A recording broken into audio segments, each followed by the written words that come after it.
Hi everybody! Welcome to today's video.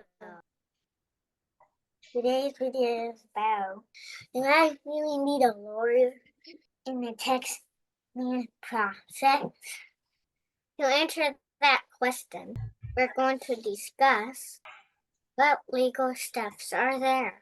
As we proceed with our discussion, let's take a brief moment to honor and recognize some very important pillars in our lives and in our family. The first one is my husband, Pastor Phil Beck. I really bless God for him because of the leadership and the stability that he provides for our family. Because of his cover and because of his steadfastness and because of his support, that is how far we have come as a family and the far that we are going as a family.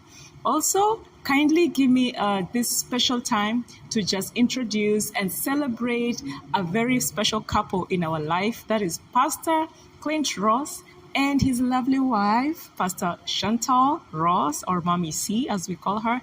They are our spiritual cover. They give us spiritual direction. They give us spiritual insight. They give us spiritual foresight. And we know that with such pillars in our lives are bound to the destiny that God has for us. In Jesus' name, amen.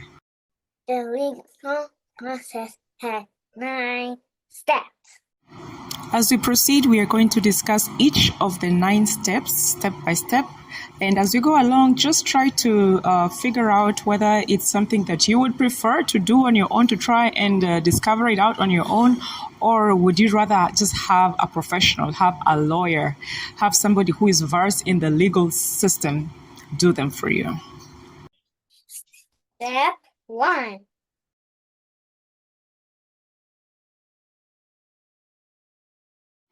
So for step 1 about ordering the professional title report, actually the lawyer doesn't do it. It's a title agent who does it. But the process cannot start without this title report because everything else is hinged on what is written on the report.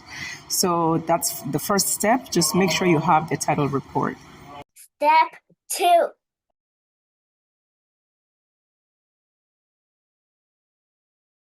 So when it comes to the second step, the one that says that you have to send statutory notices to property owners and parties with substantial interest. First of all, you have to understand who are these people, parties with substantial interest. It could be a mortgage company or a bank. It could be someone who has already placed a lien on that house. It could be someone who has a dispute that they own the property, so the dispute is still ongoing, maybe it's in the court. So you have to check in many various places to make sure that you have not missed anybody who has a substantial interest. And then it says that you have to send them a statutory notice. It means you don't just send them a letter that says, Dear John or Dear Mary, this house is about to change hands. There are specific clauses that need to be in that notice.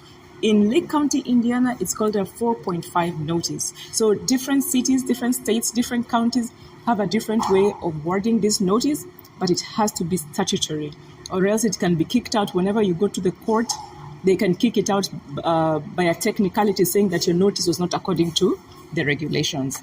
So the other thing is that you have to send it in a way that you can prove in the court that you sent it. So you have to make sure that it's trackable. So you can use maybe certified mail, maybe FedEx, UPS, something that you'll be able to track and prove in the court that you actually sent these notices to each and every one that has a substantial interest.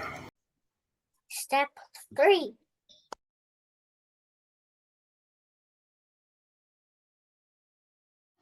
So step 3 is all about filing the reimbursement forms in case of redemption, because you never know. Whenever they receive the notices that you sent out in step 2, they'll decide, okay, they rather pay off the back taxes and pay off the penalties than lose the home. So if that happens, then they redeem their property back and then you get your money. So you also have to file those forms in case that happens. Step 4.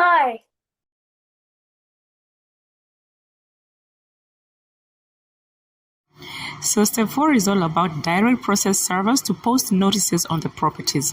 The redemption period is up. Nobody has turned up to redeem the property, so the property is officially going to the next step, which is the legal process of changing hands. And that is exactly what this notice is saying, notice 4.6, and it is posted on the property itself. So, and again, of course, you have to be able to prove that you posted the notice on the property. So sometimes people can take a picture, they can put super glue, they can make sure it is stuck there on the door, that is admissible, so that you can prove that you actually posted this notice on the property itself. Step 5.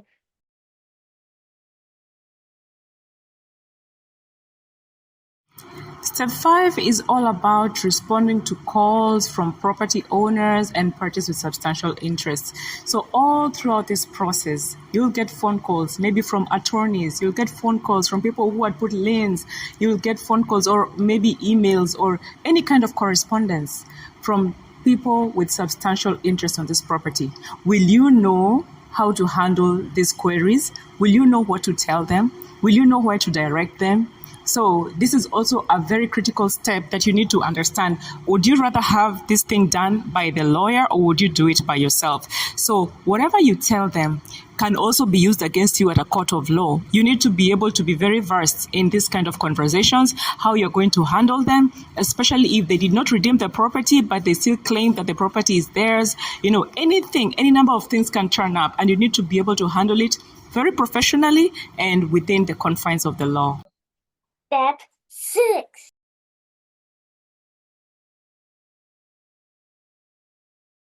Step 6 is about file the petition to issue the tax deed. So basically, all the steps you have followed to date are leading up to this moment. You make sure all the paperwork is in order and you file the petition at the court to be able to receive the tax deed so that the tax deed can change hands from the delinquent owner to the current owner who won it at the tax sale. Step 7.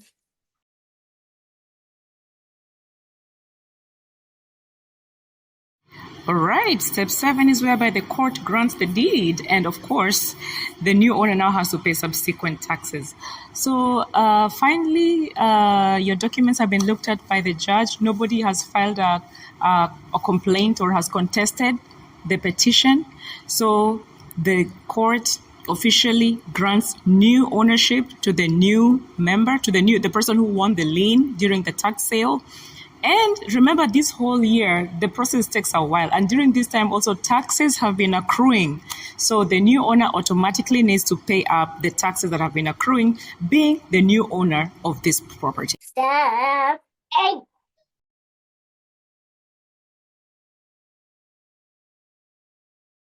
Step 8 is now the preparation of the final documents to obtain the tax deed. So this is done in conjunction with the actual county, with the treasurer. You know, it's mostly a lot of work that happens in between the courthouse, the county, and the treasurer to make sure that a new tax deed is obtained in the new owner's name. All the documents are updated to show that the parcel has now changed hands. Step 9.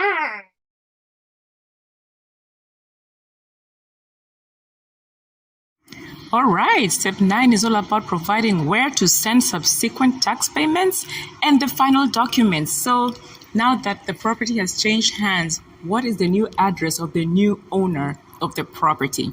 Because the new owner is now obligated to pay future taxes, and the new owner also needs a copy of the final documents. So these are the kind of details that are going to be updated so that going forward, all the public records show that the parcel has changed hands and this is now the new owner. On my part, I just decided to go ahead and use the lawyer. The first reason is because I have never done this before. This was my first time, and I didn't want to just risk, trial and error to see whether I would make it or not. Secondly, it's because of the strict timelines. I wasn't sure whether by myself I'd be able to meet the timelines of getting the documents sent to whoever is supposed to go to, making sure like whatever needs to be posted, whatever needs to be taken to the courts, all that stuff. I didn't know whether I would be able to make it and meet the strict timelines. The third thing is the legal jargon. I am not familiar with that legal jargon at all. So I decided I'd rather leave it to the experts to handle that. The fourth thing is that proximity, the distance is so far away. I would not be able to make it to the court, to the hearings, if at all I was Like, for example, the time when you have to file the petition to actually have the tax deed change hands. And I'm not there, like in person in Indiana. So that wasn't going to happen for me. And then basically, another one was just because of the peace of mind. You know, sometimes you'd rather buy back your time, if I could put it that way, and just relax and know that somebody, a professional, is handling your business for you. So for you, it's just to sit back, relax, and make sure that everything is running smoothly. So what I can just say is that whenever you decide to, if you should decide to use a lawyer, it's important to stay in touch. You know, just make sure everything is on track. Make sure the 4.5 notices are sent, the 4.6 notices are sent. Just make sure that everything is going on according to the process. And the legal counsel is definitely, hopefully, if it's a good legal counsel, they're going to help you, they're going to update you, they're going to make sure that you're in the know of everything that is going on with your process. Thank you.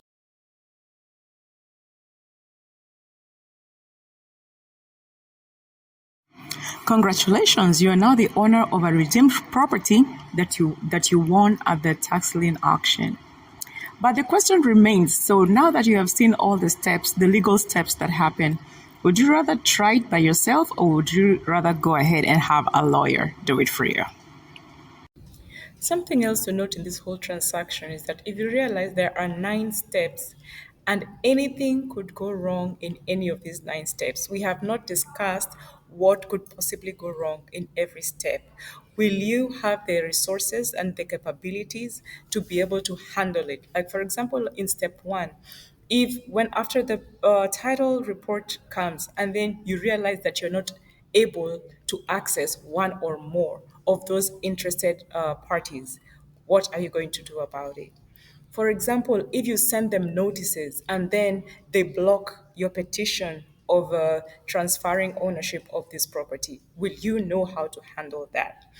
If something, for example, like one of the owners of the property, because until the final tax deed is presented with the new name, the former owner still owns the property. So what if that former owner, out of spite or out of anger, decides to trash that property, so that by the time it is getting transferred into your name, the value has gone down, like it has been destroyed? Will you know how to handle that? What if during the day in the court, during the day of the actual presentation of your petition for the transfer of property, it so happens that one or more of the interested parties come and object or just file a counter petition? Will you know how to handle that?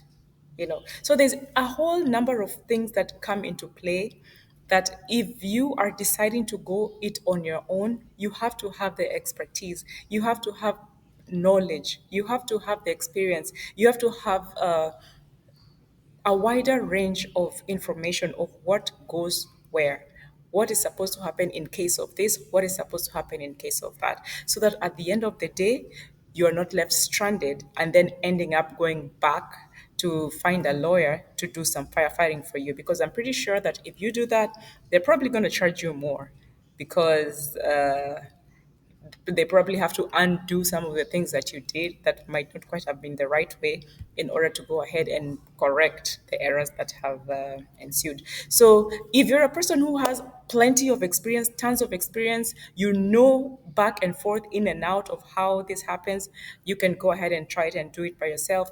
If not, you can consider getting a lawyer to do that for you. Thank you for watching the video and make sure you subscribe.